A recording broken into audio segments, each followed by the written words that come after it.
Bueno, pues ya estamos aquí, una vez más, en este espacio para hablar de psicología. Estamos al lunes, vamos a empezar la semana y nos han preguntado sobre la persona altamente sensible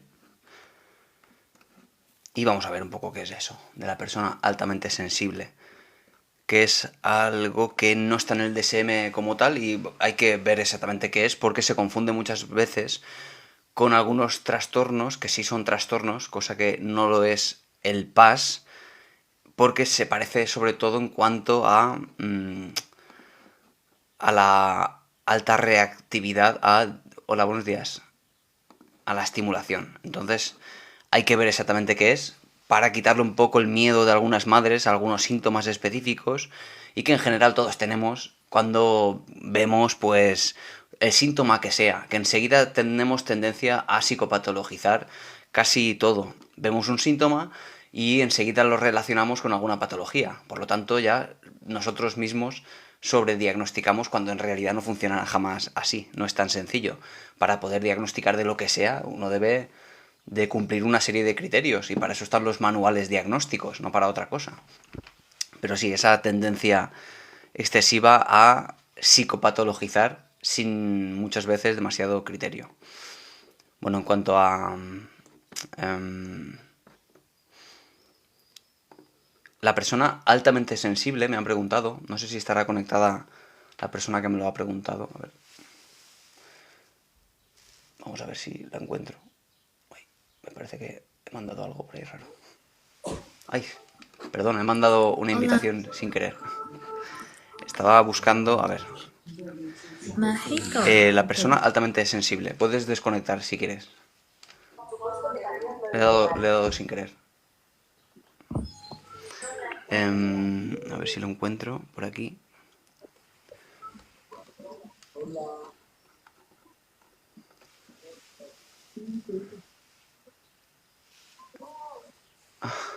Dice José, ¿eres psicólogo o eres otro que se ha leído 2 libros? Sí, soy psicólogo. Y ejerzo de psicólogo en varias consultas. Pero bueno, encantado de que hayas llegado, José. Vamos a hablar un poco de todo esto. Si tienes alguna pregunta sobre psicología, me la puedes plantear y así que no quede solo en palabras, si te parece. A ver, Natalia, me parece que por alguna razón me sales aquí en segunda pantalla. Creo que te he mandado sin querer una invitación. No te oigo, por otra parte.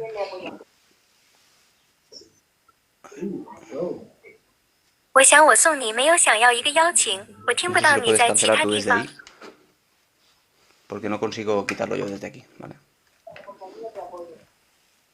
Hola, hola, ¿cómo estás? Hola.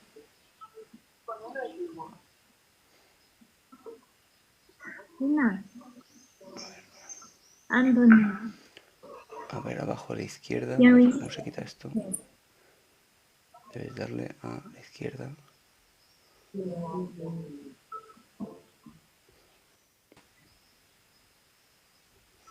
Tic, tic, Estoy tic, tic, intentando tic, tic, quitarlo, tic. pero no te creas que lo consigo. No te oigo, Natalia. ¿Puedes darle tú a cancelar a esta especie de... A ver aquí.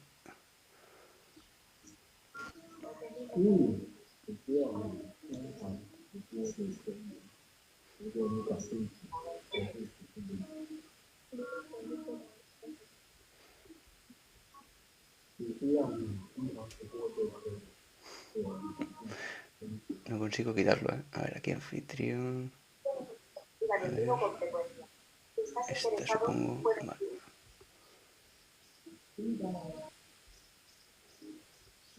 En fin, no lo puedo quitar.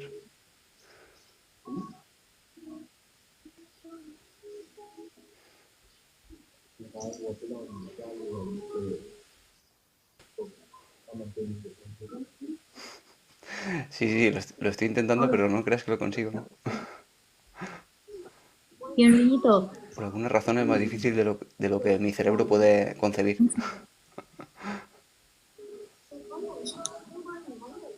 A ver si lo consigo, vamos a verlo.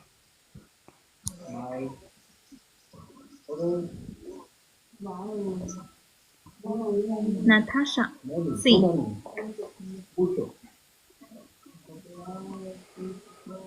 A ver... No lo consigo quitar, la verdad. Ya me pasó una vez, le di sin querer. Claro, como me salen aquí en los mismos comentarios invitar, pues le he dado sin querer. En fin, no pasa nada. Ah, David. En los otros muñequitos, a ver... Sí, sí, sí. Voy a tener que sacarme un curso de... A ver,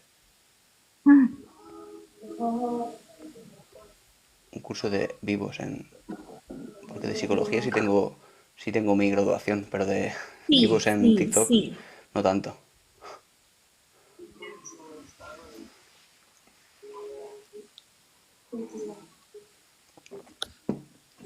En fin, no lo consigo quitar. Natalia, si puedes tú ayudarme y quitarlo tú misma desde ahí, como tú veas.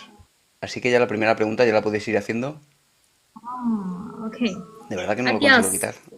Te agradezco, Ángeles, las indicaciones, pero no lo consigo. Ahora vale. Vale, se ha tenido que desconectar ella porque si es por mí, no hay forma. Nada, muchas gracias por la paciencia. Bueno, estaba hablando de las personas altamente sensibles porque me han preguntado sobre eso.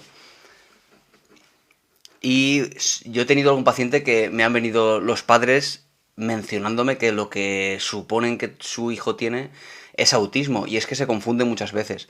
La persona altamente sensible es que realmente no tiene... gracias. No es realmente un trastorno. El autismo, pues es otra cosa. Desde luego tiene otro tipo también de intervención. Está recogido en el manual de criterios diagnósticos, en el DSM. La persona altamente sensible no, porque no es realmente, como decía, un trastorno. Sí que es cierto, sin ser un trastorno y por lo tanto sin requerir o de forma tan acusada una... Desde que me quitaron el pecho llevo 15 días sin pecho. Y eres altamente sensible, pero imagino que a estimulación que tenga que ver con esa operación, ¿no? Claro, será sobre todo una reactividad a la operación, etcétera, ¿no? La persona altamente sensible es sobre todo a ruidos, a sonidos, también tiene que ver con una alta reactividad emocional. Y claro, no es como tal ese problema. Buenos días, Iris. Esto supone una diferencia al final en la forma de procesar la información. Hemos hablado alguna vez de... Ahora hablamos de la ansiedad, María. Siempre sale este tema. Ahora hablamos de eso, ¿vale? Eh, tiene, tiene muchas veces asociadas este PAS con el tema de que de alguna manera está más asociado a tener de pronto pues más probabilidad de ansiedad, de depresión, porque al ser más altamente sensibles, bueno, pues claro, es posible que se produzca eso. Sin ser por tanto un trastorno, sí que, bueno, pues estamos abiertos a que de pronto, por esa cantidad de pensamientos excesivos que a veces se produce, tiene un correlato esto neurofisiológico, es así. O sea, sencillamente es que, sí, ¿qué es? Bueno, se le llama esa forma de procesar diferente la información. Es decir, que eh, ruidos, sonidos, sonidos fuertes, las emociones de otros, de pronto te afectan muchísimo y llevan a que, bueno, a que tengas incluso ansiedad o momentos de que tengas que huir de las situaciones y puede ser un problema o no, pero en principio no lo es porque no, como decía, no es un trastorno, ¿vale? Pero debemos aprender a controlarlo, eso sí. No es autismo porque no tienes problemas de sociabilización, es otra cosa. Me han preguntado sobre todo porque hay gente que se preocupa de si sufren eso, de si sufren autismo en vez de eso que en sí mismo no es un problema. Pilinan, saludos desde Alicante. Nos saludan desde Asturias. Pues encantado de que estés por aquí. Mira, yo para María Murillo. Qué buena pregunta. RTBO. ¿Dónde se produce la conciencia? Me la apunto para ahora enseguida, ¿vale? La conciencia, que no se me olvide. Eh, Rápidamente para la ansiedad. De todos modos, todos estos directos los suelo publicar en mi canal de YouTube por si quieres ver alguna de estas veces que hemos hablado de la ansiedad. Prácticamente para la ansiedad lo que se suele hacer en terapia es en varias fases. Por un lado, esta fase en la que uno aprende herramientas específicas para la gestión emocional, concretamente la ansiedad, porque la ansiedad, si no lo sabías, es una emoción, de tal manera que digamos, eso que te produce ansiedad, que son pensamientos a futuro probablemente catastróficos de cosas que en realidad no van a ocurrir o no hay probabilidad de que ocurran, pues cuando uno empieza a cambiar esos patrones de pensamiento irracional, empieza a pensar de forma más racional, empieza a romper con esos esquemas que le llevan a tener pensamientos rumiativos, catastróficos, bueno, pues empieza, como digo, a tener esas herramientas para gestionar la activación fisiológica que produce la ansiedad. Por otra parte, herramientas de tipo pues respiraciones, mindfulness, todo que lleve un poco a calmar esa activación tan grande. Y después, en una segunda fase, a exponerte a aquello que te produce ansiedad, que es siempre lo que más funciona, es decir, a nivel conductual.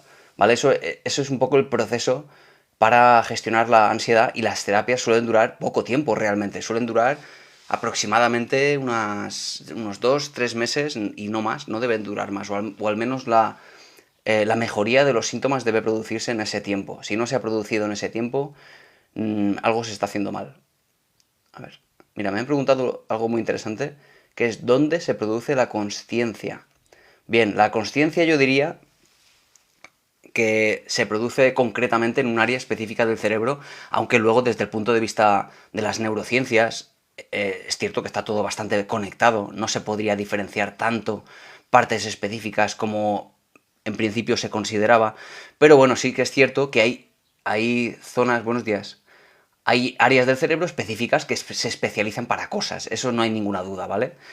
Pues por ejemplo, el área occipital, que es la de que procesa la información visual, los lóbulos temporales que procesan la memoria, pues el área de Broca y de Wernicke para el lenguaje, etcétera, ¿no? Eso es así. Bueno, pues el área prefrontal, que es esta de aquí, toda la zona delantera del cerebro, todo esto de aquí, es el área donde se gestiona todo el tema racional, es donde más nos diferenciamos de los animales, es lo que nos hace pensar, ser conscientes de nosotros mismos, o incluso de ese metapensamiento que es pensamiento sobre nuestros pensamientos, que es un poco la conciencia de uno, ¿no? Cuando uno piensa sobre sí mismo, sobre quién es, cómo es, eso es pensar sobre sí mismo, podríamos considerar que eso es la conciencia, la toma de conciencia, y estaría asociada a este área. Dado que cuando se producen problemas, pues a nivel de lesiones, etcétera, en esta área, muchas veces se producen pues problemas en la conciencia, en la autoconciencia, en tener esa capacidad de estar presente en el momento, ¿no? Así que sería esa área concretamente la que más asociada tendría a ello, en conexión con el área temporal, el hipocampo, con la memoria, porque uno no es uno mismo si no tiene memoria, evidentemente, ¿no? Y problemas de memoria anterógrada, etcétera, de amnesia, en los que no eres capaz de almacenar nueva información. Muchas veces son lesiones conjuntas entre el área prefrontal y el hipocampo, zonas anexas a la amígdala, etcétera. A ver, entonces realmente no existen tantísimas herramientas, solo algunas pocas. No, existen muchas herramientas, Jimena. Existen muchas herramientas de tal modo que esto es estupendo, porque si existen tantas herramientas para lo mismo, al final uno debe utilizar algunas, solo aquellas que le funcionen, digamos. Cuando en consultas se instruye al paciente muchas veces a este proceso en el que aprende estas herramientas. De lo que se trata es de que encuentre aquellas que le funcionan a esta persona, porque a otra persona no le funcionan. Entonces hay que ir seleccionando aquellas que te funcionen a ti. Es un poco la idea. Y hay muchas, claro, muchas a nivel de pensamientos, muchas a nivel de relajación física, muchas a nivel em, espérate que estoy leyendo, de exposición. Dicen que vaya al psicólogo, pero ¿para qué? Si yo no tengo ningún tipo de problema. Sí, María Murillo. Es una de los paradigmas hoy en día que están empezando a romperse. Sí, soy psicólogo. Junief 8, sí. Uno de los paradigmas que se está rompiendo es un poco, pues, ese estigma que tenía el psicólogo de uno acude cuando está loco. Yo me encuentro muchas veces ahora en consulta gente que viene no necesariamente porque tenga un problema, sino porque quiere anticiparse a tener, digamos, esas herramientas por si aparecen un estrés excesivo, ser capaz de solventarlo. ¿Alguna vez he hablado del estrés? Se ha hablado mucho desde el punto de vista biologicista de que el estrés genera ansiedad, genera ese aumento de cortisol. No es exactamente así, porque hay intermediarios psicológicos.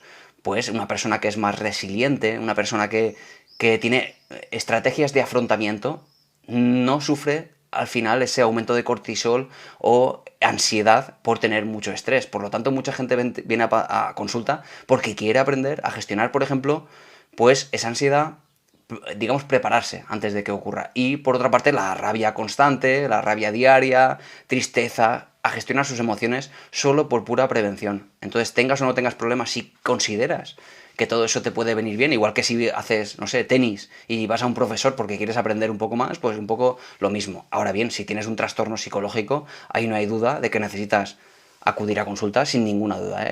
Ahí sí que no hay debate. Tengo ansiedad desde hace 3 meses y mucho insomnio.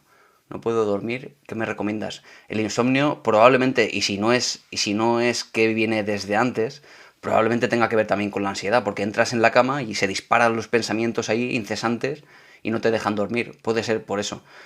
Con lo cual al final el problema es el mismo, es la ansiedad.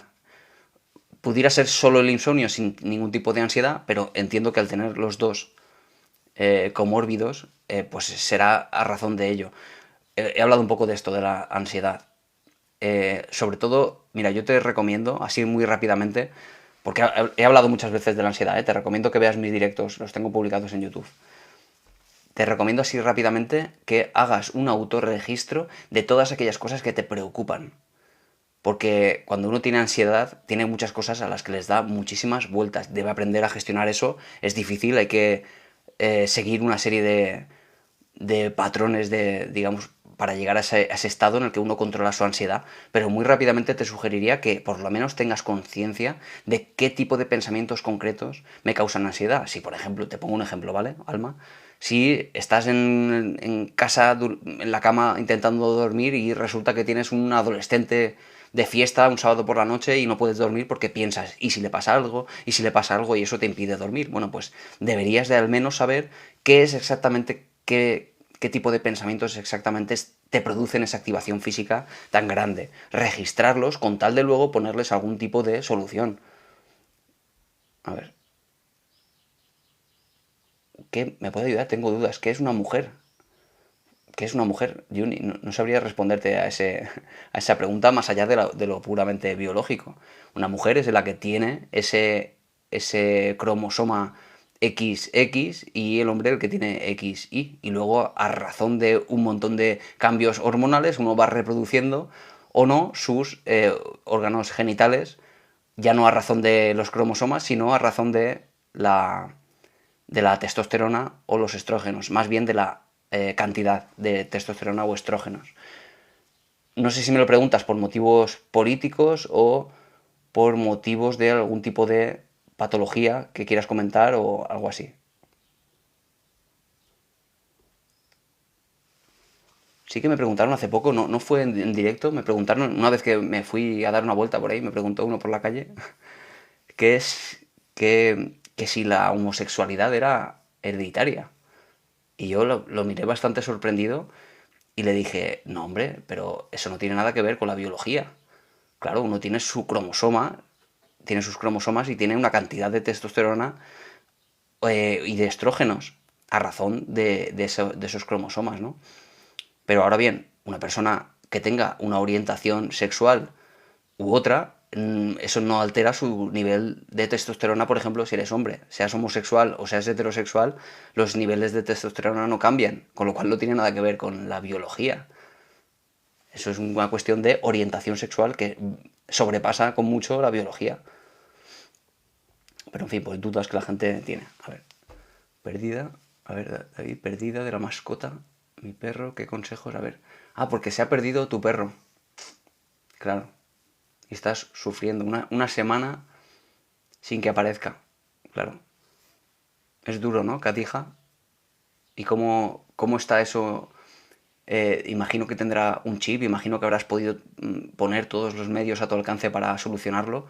No sé si algo de todo eso se puede hacer. Claro, yo siempre digo que hay que hacer todo lo que se pueda, siempre, en cualquier contexto, en cualquier problema, cambiar todos los elementos que estén a tu alcance, mover todo lo que se pueda, y una vez se ha movido todo, que ya no hay nada que hacer, ya no hay nada que esté en tu mano, entonces viene el otro proceso, que ahí sí es puramente cognitivo, que es ese proceso en el que uno debe aceptar aquella situación que sea, porque ya lo ha cambiado todo lo que podía cambiar, buscarlo, pedir ayuda, pedir todo lo que sea. Y ahora viene ese otro proceso, que significa, digamos que uno debe preguntarse si a pesar del dolor que supone esta pérdida, ¿no? Que produce tristeza, si vas a poder seguir haciendo cosas valiosas en tu vida, que seguro que sí. Y un poco reconstruir tu nueva vida sin este compañero o compañera, porque, digamos, claro, es lo que viene a partir de ahora. ¿Y qué tipo de vida vas a llevar con esta nueva forma de vivir? Hay que construirlo. Al final hay que construir una nueva forma de vida. Ahora hay que pasar ese duelo en el que no está, a no ser que por alguna razón lo recuperes. Pero ese proceso de aceptación es lo que uno debe tener por sistema. Deberíamos ser siempre capaces de adaptarnos a cualquier situación a pesar del dolor, porque una cosa es el dolor no se puede quitar. Sí que uno debe adaptarse en el sentido de no dejar jamás de, por tristeza, dejar de hacer cosas, no dejar de salir, de hacer, de estar con los familiares, amigos, de hacer el ejercicio que suelas hacer, de hacer el ocio que suelas hacer, porque entonces tendremos un problema doble. Por un lado, el problema original, que es que ha perdido el perro, y por otro, toda la cantidad de cosas que antes te producían una estimulación neuroendocrina y ahora ya no lo hace, por haber dejado de hacer cosas. Son pequeñitos consejos, esto habría que verlo con más calma, pero debes tenerlo en cuenta, no dejes de hacer cosas. A ver, mi neumóloga me manda, voy a intentar contestar a todos los mensajes, ya lo sabéis, ¿eh? Espero que no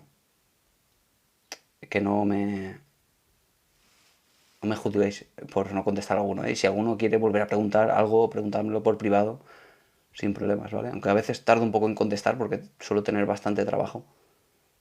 A que tenías que sacrificarlo, Cadija. Bueno, ahora te toca reconstruir todo esto, ¿eh? Volver a concebir esa forma de vida en la que no está este perro o esta perra. ¿Es un perro o un gato? No lo sé. Pero ahí va a estar tu capacidad de adaptación, ¿vale? Hay terapia para los psicópatas, nos dice Pladel Molly. A ver, los psicópatas no acuden a consulta, para empezar. A ver, si un psicópata quisiera ser ayudado, probablemente podría cambiar muchas cosas que le llevan a tener problemas, pero es que jamás un psicópata va a querer ser ayudado en ese sentido, porque no va a concebir que tenga un problema. ¿Qué problema tiene un psicópata? Claro, el problema es que su forma de concebir el mundo, su forma de entender a los demás como una herramienta muchas veces, juega en su contra porque le trae muchas veces problemas. La gente pues va percibiendo algo extraño o acaban siendo víctimas de un dolor por lo que les haces y acaban quedándose solos. Imagínate que un psicópata, porque claro, un psicópata, claro, ¿qué tipo de psicópata? Bueno, no qué tipo, a ver, quiero ser claro, Pla del Molly, perdona. Psicópata no es como tal un trastorno, digamos, que pueda categorizarse como sí o no, más bien lo que hay es un espectro que no se llama psicopatía, se llama psicoticismo, que es como pasa con la extroversión e introversión, es más bien un continuo, en el que aquí en este extremo estaría la empatía máxima, una persona súper empática es cero de este punto de psicopatía, de psicoticismo más bien, y en el otro extremo está el máximo de psicoticismo, que sería eso que quizá hemos visto en la tele, asesinos, etcétera, que no sienten nada en absoluto de empatía. Claro, se puede ayudar a esta persona, es que no va a querer ser ayudada jamás, porque más bien si acuden a consulta, y acuden a consulta a veces, no es jamás por un motivo de que necesitan ser ayudados, sino más bien porque necesitan, de nuevo, te utilizan como un instrumento para conseguir lo que quieren. Quizá quieren conseguir una baja laboral, quizá quieren conseguir que aquella persona que le está incitando a acudir a consulta, que les dejen en paz, es decir, eso ocurre. Y claro, eso en consulta en cierta medida se percibe. Yo soy experto en comportamiento no verbal también y me ha pasado esto. Los psicópatas en consulta, por ejemplo, lo que tienden es a halagar, a decir, nunca he ido a muchos psicólogos, pero nunca nadie me ha ayudado como tú.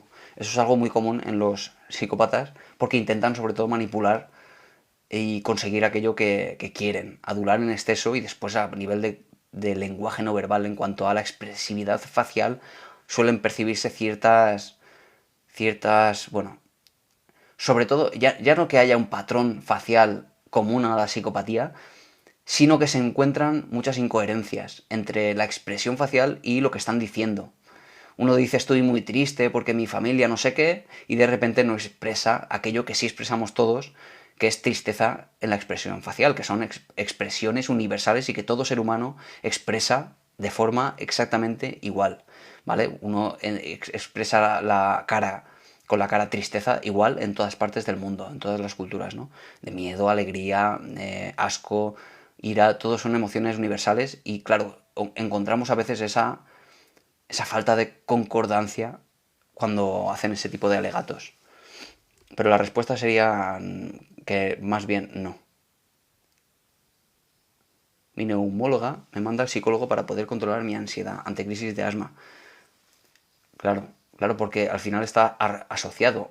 Una cosa te lleva a tener problemas de asma. O sea, el ataque de ansiedad concretamente te lleva a ese exceso de respiración más rápido que no ayudaría nada al asma. Vale, a ver, hemos hablado aquí alguna vez del ataque de ansiedad. A ver, una pregunta. Caría María Sago. Ay, a ver, perdona, Carla. Eh, ¿Lo que tienes es ansiedad en general o lo que tienes son ataques de ansiedad? Respóndeme a eso, porfa. A ver.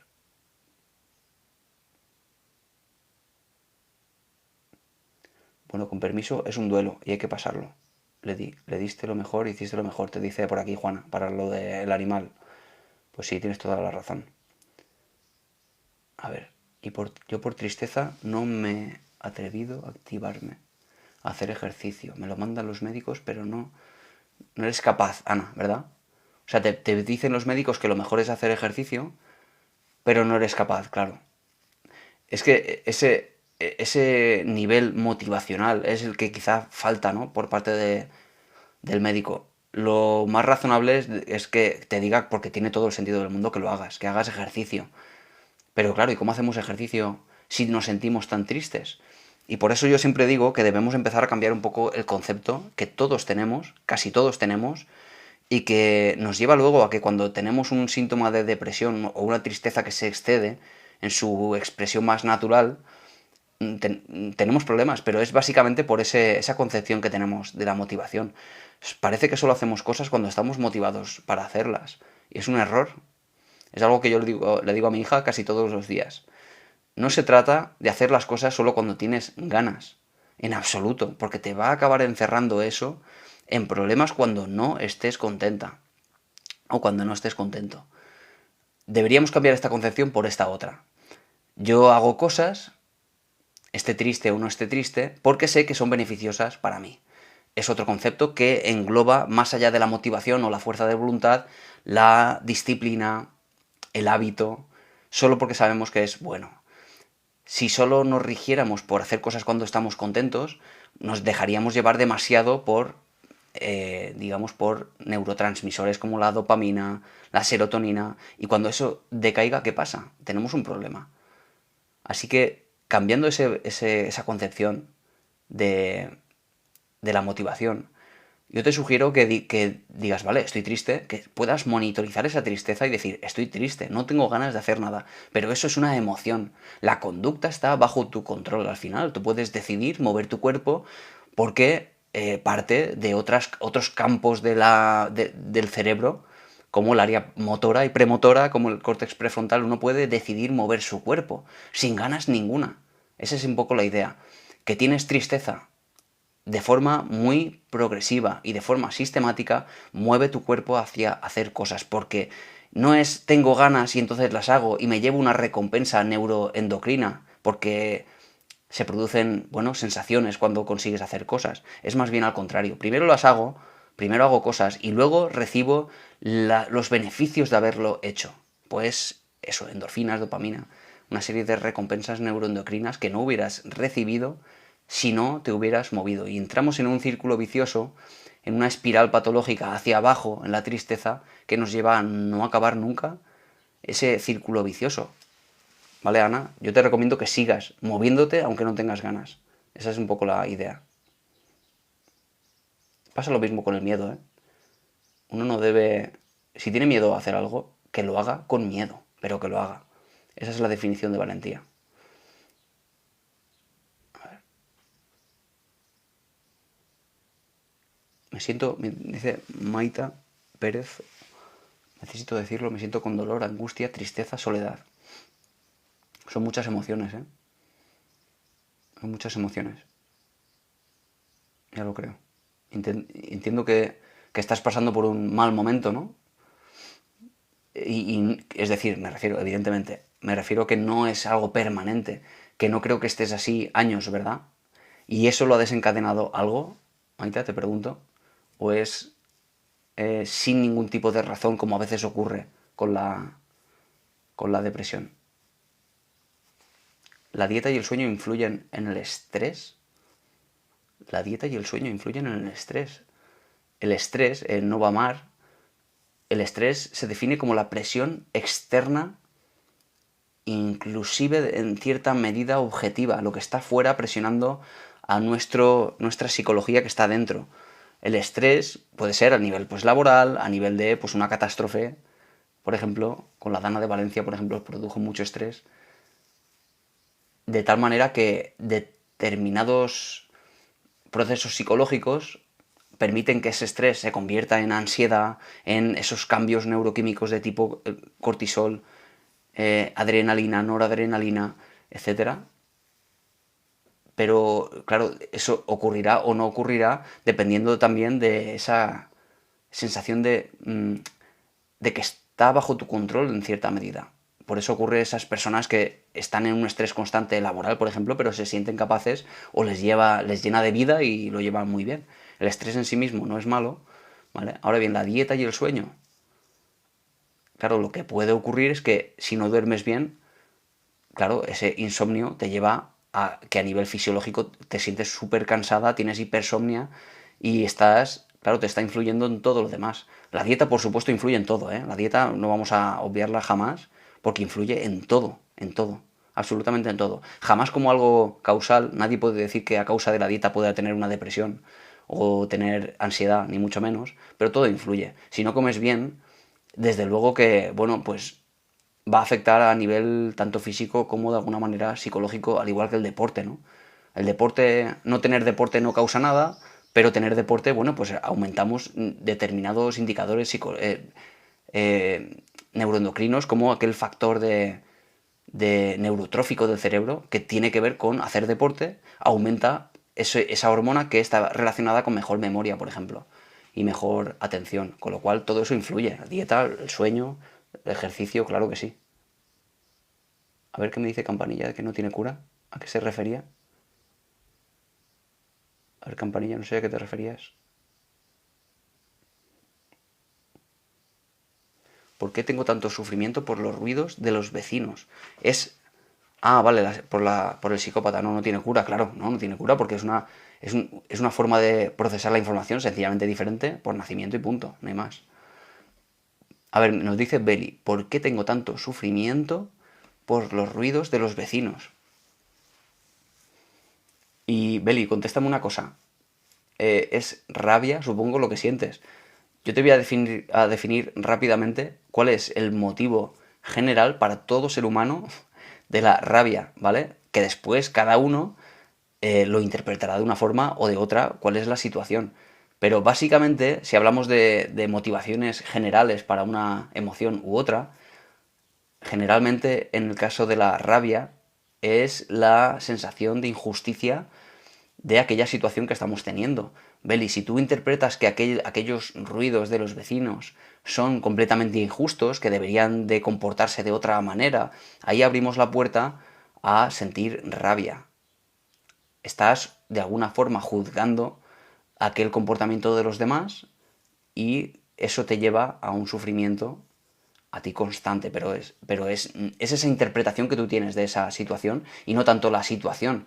Y eso no quita, y no, desde luego ni siquiera te recomiendo lo contrario, no quita que tú tomes decisiones con tal de que esos ruidos, si son excesivos, si incumplen la norma, etcétera, que tomes las decisiones que tomes para intentar paliar esos ruidos. Pero más allá de eso, tu interpretación de que eso no es justo es lo que te hace o lo que te produce malestar como tal, es eso y no tanto el ruido.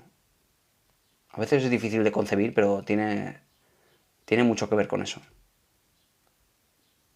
Ay, sí, he hablado un poquito del PAS, María, un poquito.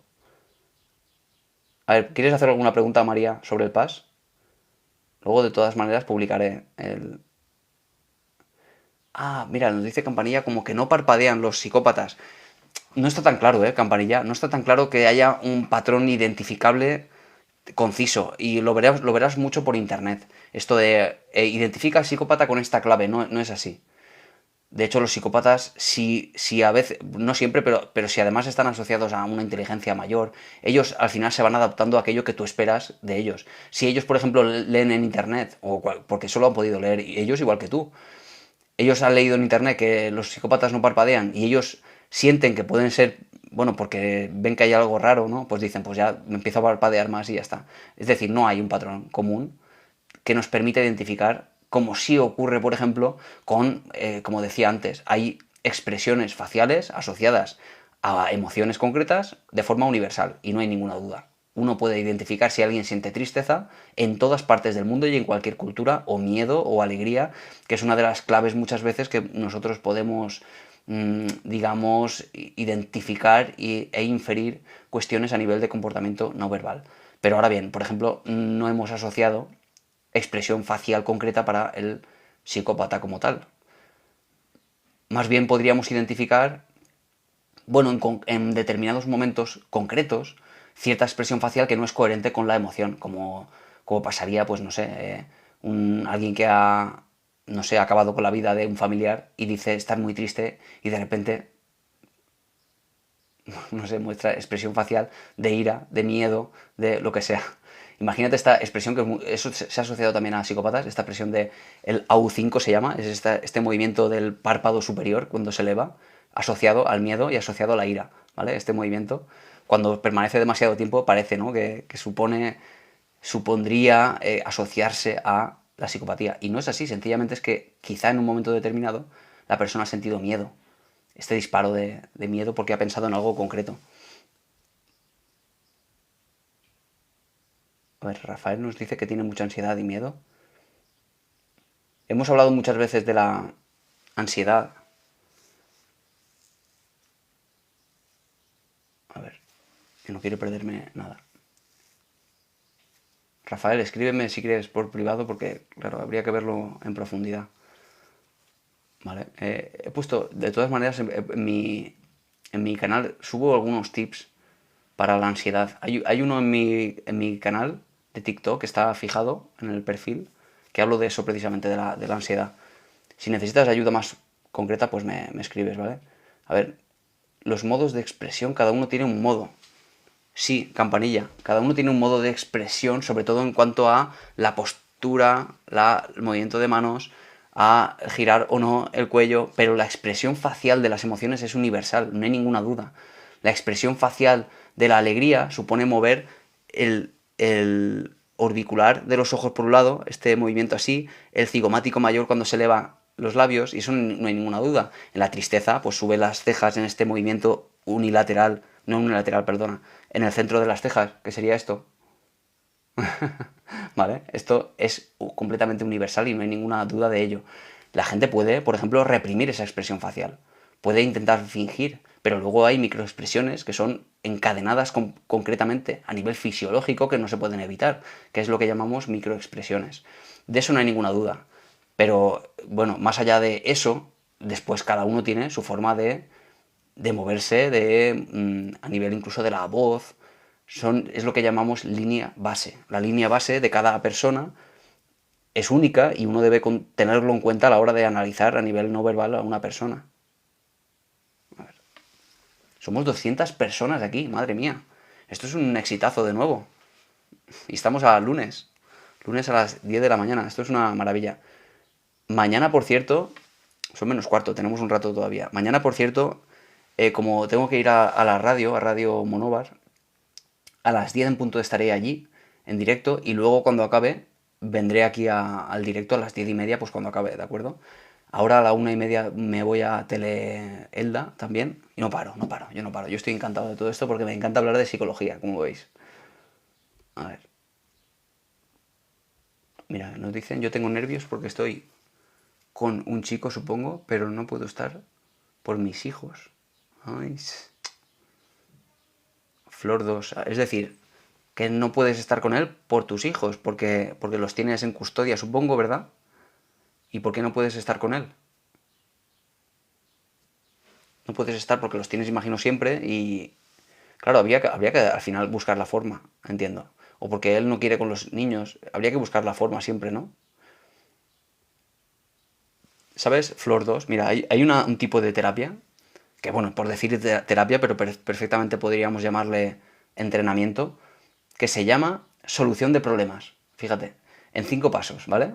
Tengas el problema que tengas. Imagínate que tienes este problema. No acaba de encajar la pareja con mis hijos, los horarios o lo que sea. ¿Vale? Tú tienes ese problema. Lo primero es definir ese problema. Bueno, perdona, no, vamos a hacerlo por partes. Claro, son tantas cosas a veces en la cabeza que se me va y se me viene. Primer paso en solución de problemas, ¿vale? Es digamos, la orientación hacia el problema. La orientación hacia el problema es cómo concibes ese problema. Le llamamos problema a algo que es en general bastante desagradable, ¿verdad? Entiendo que es así, ¿no? Problema como tal nos lleva a tener asociada una cierta valoración negativa. Pero ahora bien, si ese problema lo llamamos reto, bueno, pues cambiamos a nivel psicológico esa orientación hacia eso que está pasando. Lo primero sería, por tanto, la orientación hacia ese problema como un reto a solucionar. Tienes ese problema y lo tienes que solucionar. ¿Lo vas a concebir así o lo vas a concebir como algo irresoluble que te causa malestar? Bueno, pues el primer paso, ese. Segundo paso, definir bien el problema. ¿Qué es lo que quieres? Porque imagino que no quieres dejar de estar con tus hijos, pero quieres a la vez estar con él. Tienes que definir exactamente cuál es el problema y cuál sería su solución, por muy loca que sea, o por muy, bueno, por muy lejos que te parezca, pero al menos definir qué es lo que querrías que pasara para que no tuvieras ese malestar. Que la pareja pudiera estar con tus hijos a la vez, es decir, lo que fuera, ¿no? Y luego el tercer paso es cuando viene lo interesante. Vamos a empezar a sugerir alternativas, ¿vale? Alternativas que, aunque sean de lo más irracionales, decir en ese brainstorming, esa tormenta de ideas, decir por decir posibles soluciones a ese problema. Las que sean. Si no unas, otras, alguna funcionará. Entonces, en el cuarto paso empezamos a implementar la primera, la que mejor te pueda funcionar. Y en el quinto paso reevaluamos, ¿ha funcionado? ¿No ha funcionado? Cogemos otra de las alternativas elegidas, la implementamos, no funciona, otra y así sucesivamente hasta que al final algo funcione. Así deberíamos actuar de forma, digamos, científica ante cualquier problema. Porque funciona muy bien. Es mucho mejor que el ir tirando sin más y a ver qué es lo que pasa. Eso lleva muchas veces a la inactividad, al no hacer nada, y eso nunca jamás o muy pocas veces soluciona los problemas. A ver, ¿qué relación tiene que tener los hijos con el psicópata narcisista? Interesante. Hemos hablado mucho de psicópatas, ¿eh? Está muy en la boca de muchos hoy en día, porque entiendo que causa nerviosismo, ¿no? ¿Qué relación tienen que tener los hijos? Yo imagino que cuando pasa algo de esto que sale en las noticias por algún tipo de de, bueno, pues un caso grave donde han habido muertos, etcétera. Imagino que de alguna manera el que conoce a la persona, no siempre, pero de alguna manera no le sorprende. Entiende que había algo raro en la conducta de la persona, porque al final se manifiesta de una forma u otra. Quizá no seamos demasiado conscientes, pero cuando hay alguien cercano que no siente empatía, vamos a ver cosas extrañas. Cosas que tengan que ver con que haya una ausencia total de empatía. Claro, de nuevo habría que hacer alusión a ese espectro del que hablaba antes, de psicopatía máxima o empatía máxima. En el espectro hay muchas posibles ubicaciones de esta persona. Llamamos psicópata muchas veces a personas que no son psicópatas y llamamos narcisistas muchas veces a personas que no son narcisistas, solo porque quizá nos caiga mal, solo porque quizá nos han mentido alguna vez, solo o muchas veces, pero sin embargo después quizá sean empáticos con otras personas que no eres tú. Y entonces eso descartaría por completo esa psicopatía o ese narcisismo, que el narcisista de nuevo también tiene esa poca capacidad empática. Entonces, a ver, yo imagino que si alguien es hijo de un psicópata, desde luego algo ha tenido que notar. No solo la frialdad, sino la falta de remordimientos ante conductas inmorales, etcétera, ¿no? Y claro, si es un caso extremo, y los hay, en el que, como digo, pues hay mucho dolor hacia otras personas, yo entiendo que al final a estas personas hay que ponerles límites, o incluso hasta el extremo de apartarse de las personas si son incapaces de controlarse ante el daño de los demás. Es un poco lo que habría que hacer con un psicópata como tal. Si es un psicópata como tal, que como digo, la mayoría de las personas que acuden a consulta hablan de tener relación con psicópatas y ninguno de ellos acaba siendo psicópatas con solo hurgar un poquito. Ni psicópatas, ni narcisistas, ni nada por el estilo. Porque son, digamos, trastornos de la personalidad. En el caso de ser trastornos, porque hay duda, ¿vale? En el caso de la psicopatía se le llama trastorno antisocial de la personalidad. Si lo queremos englobar dentro de las psicopatologías o de los trastornos de la personalidad, que como digo tiene determinados elementos en contra, pero desde luego con estas personas deberíamos poner límites con tal de que no acaben teniendo demasiado poder sobre nosotros. Es un poco lo recomendable. Mira, nos decía Carla sobre el asma. Claro, lo que empiezas a tener, Carla, cuando tienes asma, claro, porque una cosa es el asma, que no puedes respirar bien. Imagino que tendrás un aparato de estos para... Ah, vale, decía lo del parpadeo. Vale. Imagino que tendrás un aparato de estos para abrir los bronquios, si no me equivoco. Claro, pero si no puedes respirar bien por el asma, claro, aparte del asma, empezarás a tener ansiedad. Porque ¿qué es la ansiedad en ese caso? Es el miedo, el pensamiento negativo, catastrófico, improbable de morir de forma inminente por no poder respirar. Y eso ya no es lo mismo. Muchas gracias, Azul, por las rosas. El problema en ese sentido es ese pensamiento de no voy a poder respirar y me voy a morir.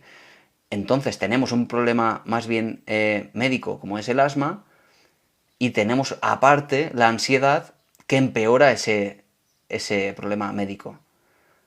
Claro, en este sentido yo te recomiendo, Carla, que aparte de tengas o no tengas ese aparato que te permite abrir los bronquios, etcétera, que a nivel de pensamientos, que aprendas a identificar esos pensamientos catastróficos, ¿vale? Y que empieces a combatirlo con pensamientos racionales al respecto. Por ejemplo, ¿cuántas veces he tenido asma y no me he muerto? Por ejemplo, es un miedo irracional a morir por ello, a no poder respirar y que te dé algo más grave. Pero no ha ocurrido, entiendo, hasta ahora. Por lo tanto, puedes, y da igual la verdad absoluta, ¿eh? Lo que importa es cómo manejamos nosotros pensamientos ansiógenos, ¿vale? Podemos recapacitar el tema al respecto de ellos con tal de quitarles esa carga tan negativa. Eso es lo que te recomiendo, así a brochazo gordo, porque es siempre un poco más complejo, ¿vale?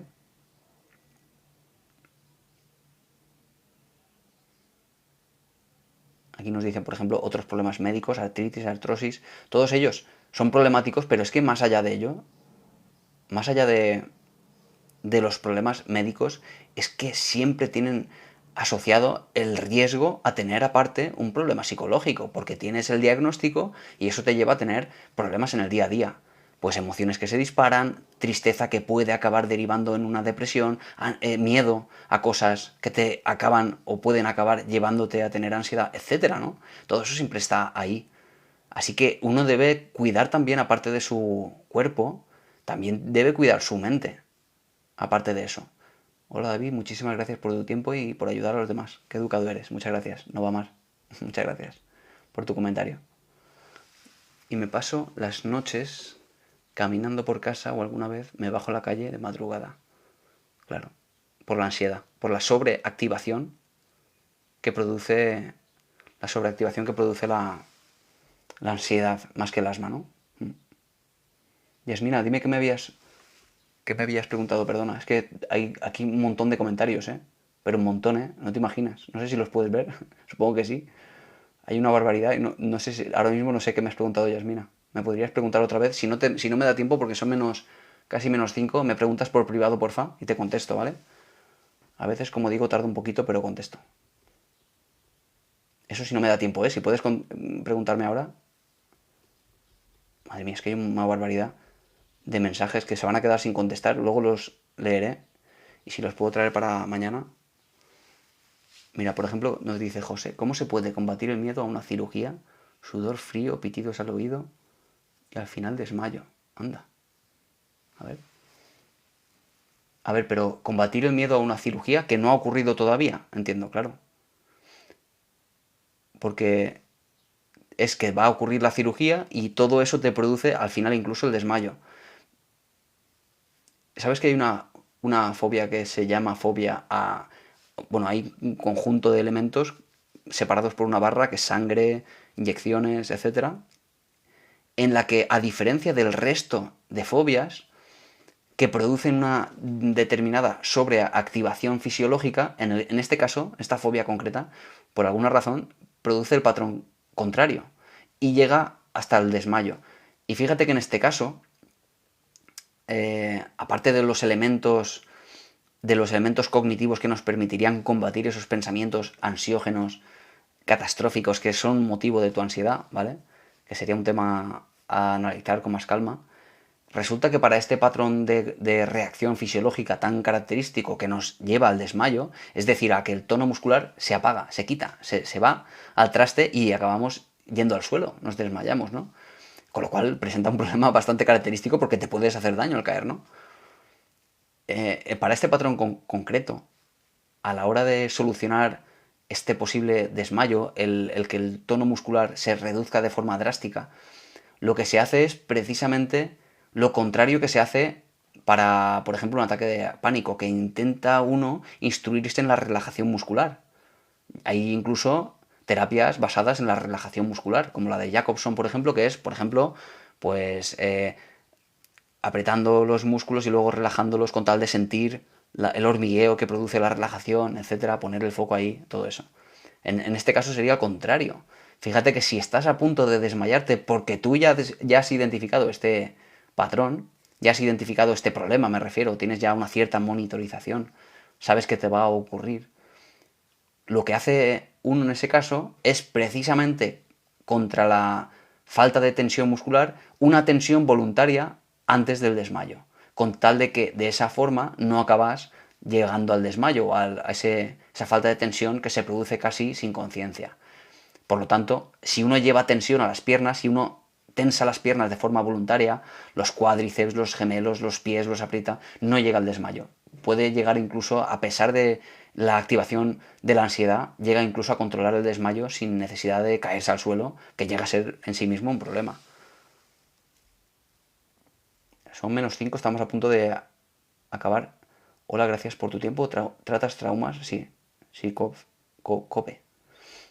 Los traumas se tratan en general con terapia cognitivo-conductual, ¿vale? Se ha hablado aquí del EDMR, aunque en general lo que se trata sobre todo es a nivel de exposición a los traumas con ciertas herramientas previas antes de la exposición, porque acaba uno acostumbrándose a ese estímulo que ha estado evitando tantísimo tiempo y que luego por una pura asociación de otro tipo de elementos, como pasa con el trastorno por estrés postraumático. Hay elementos de ese momento del trauma que se asocian a otras cosas, a olores, a veces son objetos concretos, a veces son, en fin, cualquier tipo de sensación que te lleve al recuerdo aquel que estás constantemente evitando. Por lo tanto, claro, la exposición de forma progresiva siempre y sistemática a ese tipo de elementos llegan a un punto en el que tu cerebro deja de reaccionar. Esa es un poco la idea.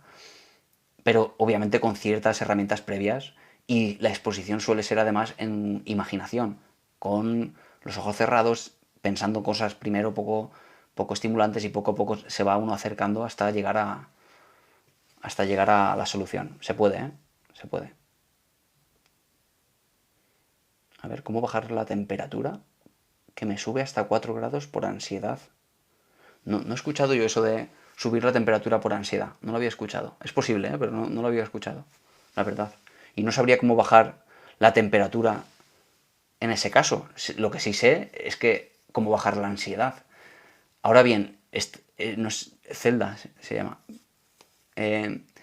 Como no sé seguro si la subida de temperatura es por la ansiedad, tampoco sé seguro si bajando la ansiedad bajaría la temperatura. No estoy seguro. Yo no lo he escuchado, pero es posible, ¿eh? Es así. De nuevo te recomiendo esa capacidad de razonamiento frente a lo irracional de los pensamientos ansiógenos. Ay, Liz González, gracias, quedé encantada con su programa. Qué maravilla, muchísimas gracias. Es miedo a una cirugía que va a llegar, empiezas a pensarlo y si te dejas llevar, llegan esos síntomas. Mira, José, hablando de un poco, porque todo esto se puede extrapolar a otro tipo de problemas de ansiedad. Imagínate que tú tienes esos pensamientos de probable muerte, de lo que sea por la cirugía, que se complique la cirugía, entiendo, ¿no? Uno debería poder pensar. A ver, un momento que se me va esto. A ver, un momento que si no se me va. Me pide que seleccione dos objetos iguales, si no se me va, ¿vale? Un segundo. A ver, este y este. Ok. A ver, uno podría, por ejemplo, analizar, en este caso, cuál es la probabilidad real de que esa cirugía salga mal. Uno puede llegar un poco a sacar estadísticas de cuántas veces se complica esa cirugía concreta. Y de esa manera, cuando uno analiza en general, dices, bueno, ¿qué probabilidad hay de que esa cirugía se complique? ¿Cuántos casos hay de complicaciones frente a esa cirugía? Si hay uno de cada 4.000, por ejemplo, puedes hacer alusión a eso. Cuando empiece la ansiedad, puedes llegar a traer ese pensamiento concreto a tu mente, con tal de combatir el pensamiento ansiógeno de me va a pasar algo, se me va a complicar, voy a morir, etcétera. Es un poco la idea del razonamiento, ¿vale? Frente a lo irracional de la ansiedad. Eso me refería antes cuando hablaba de combatir esos pensamientos irracionales, ¿vale? Bueno, son las 11. Vamos a ir acabando. Ya sabéis que yo estoy encantado de estar aquí y estaría aquí hasta las tantas, pero tengo ahora trabajo y a la 1:30 voy a estar en la tele, en Teleelda. Así que voy a quedarme un poco con todos estos mensajes que los puedo ahora revisar. Y mañana... Ay, no sé si he podido responderte, Ana. Me suena que sí, ¿eh, Ana? Me suena que sí te he respondido. Me suena el nombre. Así que nada, un placer, como siempre. Mañana a las 10:30, cuando acabe la entrevista en la radio, estaré aquí. Quizá a las 10:33, si llego tarde. Pero sí, voy a seguir haciendo estos directos porque yo estoy encantado, ¿vale? A ver, muchas gracias, Azu. Eres maravillosa con esas rosas. Así que estas dudas las voy a revisar, ¿eh? Si para mañana alguno tiene alguna cosa que le preocupa mucho, que me lo vuelva a preguntar por si acaso se me pasa. Si alguien quiere consultas privadas, me podéis escribir por privado también. Y aparte incluso... Ay, gracias, Azu. Siempre lo digo que se me ocurrió abrir en mi canal de TikTok un canal de suscripción para aquellos que quieran una consulta pero no tienen dinero, que también siempre es un problema. Hemos hablado aquí del problema a nivel sanitario. En general, pues se me ocurrió abrir ese espacio de suscripción que por 3 euros y pico al mes, pues me podéis ir sugiriendo vuestros problemas y mandándoos yo pues vídeos concretos de cómo poder solucionarlo. En fin, yo os lo dejo ahí, ¿vale? Y el que quiera también una consulta que me escriba. Un abrazo y mañana entonces nos veremos hemos dicho, a las 10:30, ¿ok? Y el que esté por esta zona y tenga cable Word me puede ver en directo a la 1:30 en Teleelda con Antonio Cayuela. Un abrazo y un placer. Adiós, adiós, adiós.